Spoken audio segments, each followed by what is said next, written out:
Hello, everyone, and happy Thanksgiving. I hope you enjoyed your week with your friends and family.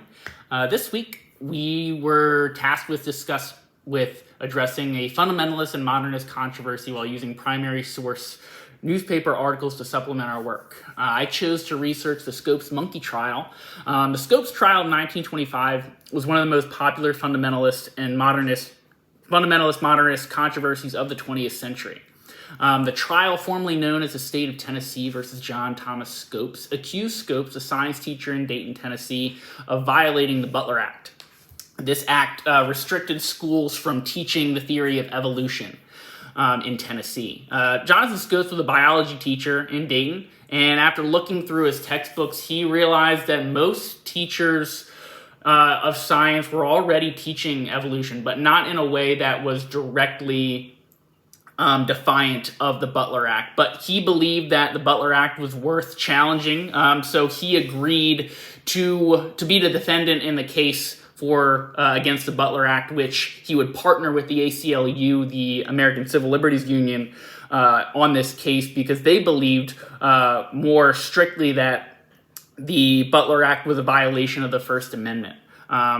So the trial would end up captivating the nation, arguing what should or should not be taught in the public classroom. And it's still even debated today, especially with our political climate.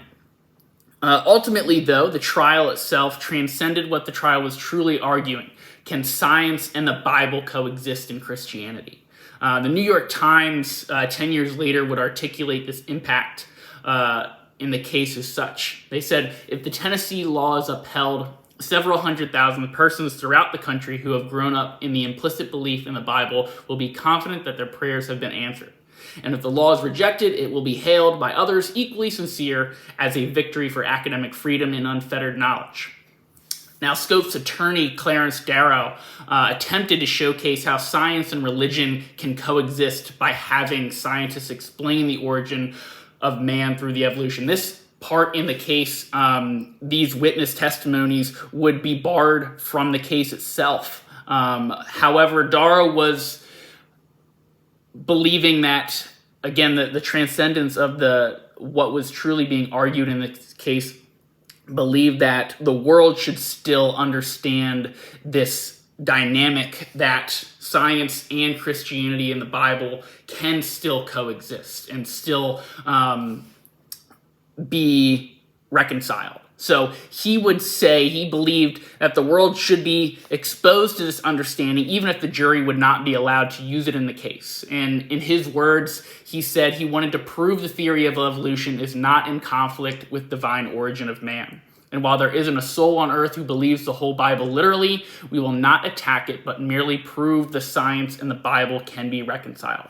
So ultimately, in the case, because this witness testimony would not be used by the jury, the Butler Act would be upheld and Scopes would be found guilty. He would end up being fined $100, but later the courts would determine that fine was too heavy and would be taken down to $50.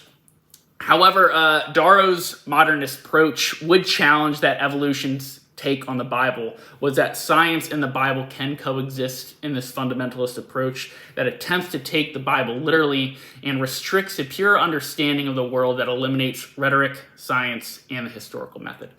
So I hope those of you that also researched the Scopes trial found it as interesting as I did, and seeing how that it's still very prevalent in today's climate of religion and politics and our education system. So I hope you enjoyed your week, and I look forward to hearing from your discussion posts as well.